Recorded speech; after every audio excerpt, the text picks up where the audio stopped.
అందరికీ వందనాలు. యేసు ప్రభు మిమ్మల్ని దీవించి ఆశీర్వదించునుగాక.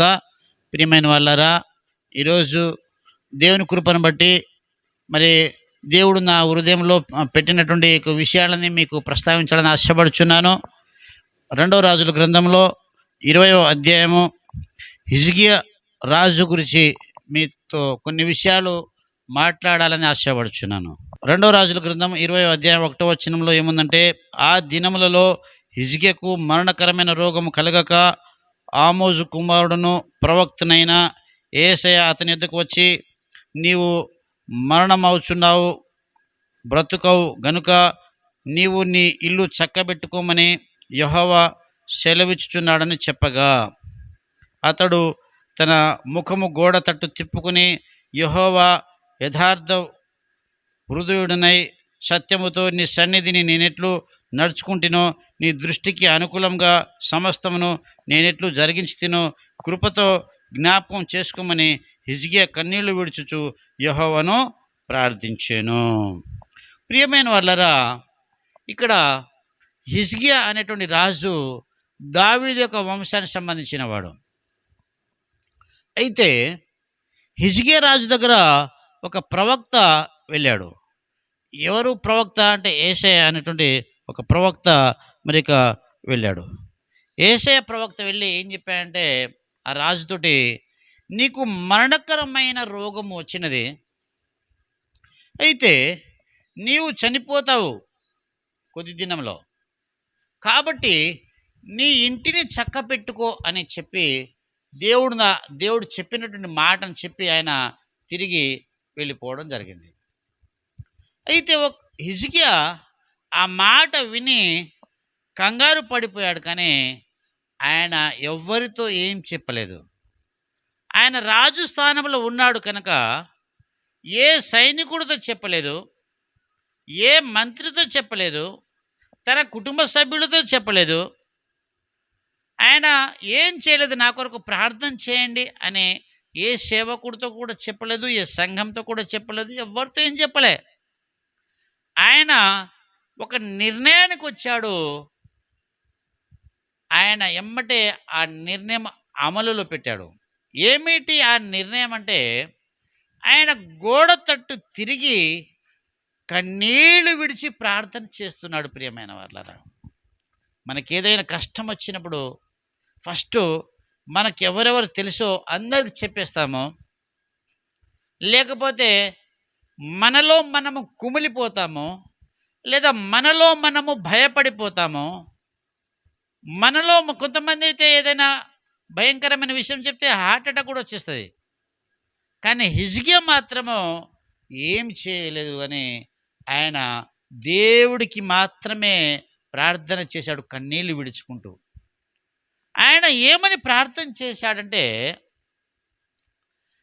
దేవా, నీ యొక్క సన్నిధిలో నేను ఎట్లా యథార్థ హృదయంతో ఉన్నానో అని చెప్పాడు.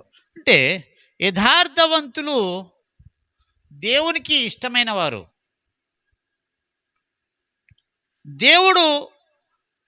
దేవుడి దగ్గర ఉన్న జ్ఞాపకార్థ గ్రంథంలో జ్ఞాపకం చేసుకో అని హిజ్కియా అడుగుతున్నాడు. అయ్యా, నీ దగ్గర జ్ఞాపకార్థ గ్రంథం ఉండదు కదా, ఆ జ్ఞాపకార్థ గ్రంథంలో నేను ఏ విధంగా యథార్థతో నడిచానో జ్ఞాపకం చేసుకోమని దేవుడితో చెప్తున్నాడు ప్రార్థనలో. ప్రియమైన వాళ్ళారా, కొంతమందికి యథార్థమే ఉండదు. దేవుడు ఇంకేం జ్ఞాపకం చేసుకుంటాడు? పొద్దు నుండి సాయంత్రం వరకు అనేక మందిని విమర్శిస్తూ, అనేక మందిని దూషిస్తూ, అనేక మందిని ద్వేషిస్తూ, అనేక మంది ఎదుట అహంకారంగా ప్రవర్తిస్తూ, అలాగే రోజులు గడిపేస్తున్నారు, అలాగే జీవితం గడిపేస్తున్నారు. కానీ యథార్థ హృదయం అనేది ఎక్కడ ఉన్నది?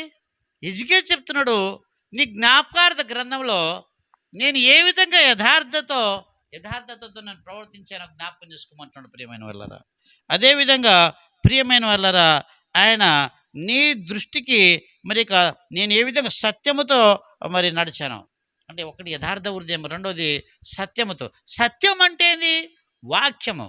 అంటే వాక్యాన్ని ఏ విధంగా నేను అనుసరించాను అనే మరి యొక్క హిజ్కియా జ్ఞాపకం చేసుకున్నాడు తన ప్రార్థనలో. అదేవిధంగా ప్రియమైన వాళ్ళరా, నీ సన్నిధిని నేను ఎట్లా నడుచుకుంటునో, అంటే దేవుని సన్నిధిలో నేను ఏ విధంగా నడుచుకున్నానో ఒక్కసారి జ్ఞాపకం చేసుకో ప్రభు అని కన్నీళ్లు విడిచి ప్రార్థన చేస్తున్నాడు. ప్రియమైన వాళ్ళరా, నీవు దేవుని సన్నిధిలో ఎలా ప్రవర్తిస్తున్నావు, నీ ప్రవర్తన జాగ్రత్తగా చూసుకోమని వాక్యం ఉంది.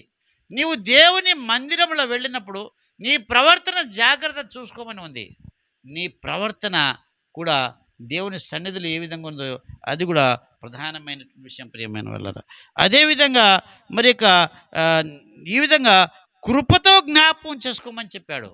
కృపతో జ్ఞాపకం చేసుకోమని చెప్పాడు.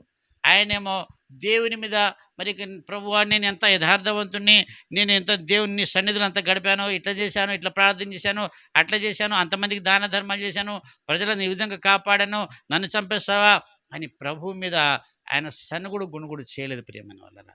కృపతో జ్ఞాపకం చేసుకోమంటున్నాడు. అంటే కృపా కనికరములు కలిగిన దేవుణ్ణి కృపతో జ్ఞాపకం చేసుకోమని బతిమలాడుతున్నాడు, కన్నీళ్లు విడుస్తున్నాడు. దేవుడు తన యొక్క ఉద్దేశాన్ని యేసయ్య ప్రవక్త ద్వారా హిజ్కియాకు మరి పంపించడం జరిగింది. ఏంటంటే ఆయనకు మరణ శాసనము దేవుడు రాశాడు.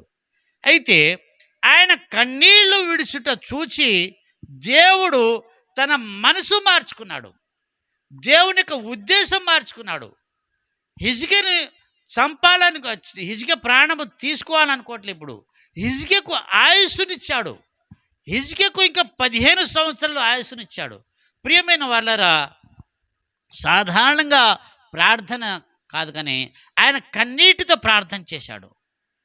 ఎవరైతే కన్నీటితో ప్రార్థన చేస్తారో వారి కన్నీరు దేవుని యొక్క బుడ్డిలో పడుతుంది.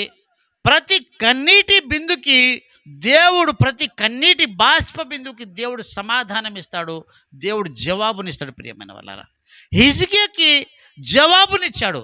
మరలా ప్రవక్తతో, అదే యేసయ్య ప్రవక్తతో, నేను నా సన్నిధిలో ఆ రాజు హిజ్కియా కన్నీళ్లు నేను చూచాను, నేను జ్ఞాపకం చేసుకున్నాను, నువ్వు వెళ్ళి చెప్పు, ఇంకా 15 సంవత్సరాలు వయస్సునిచ్చానని చెప్పాడు.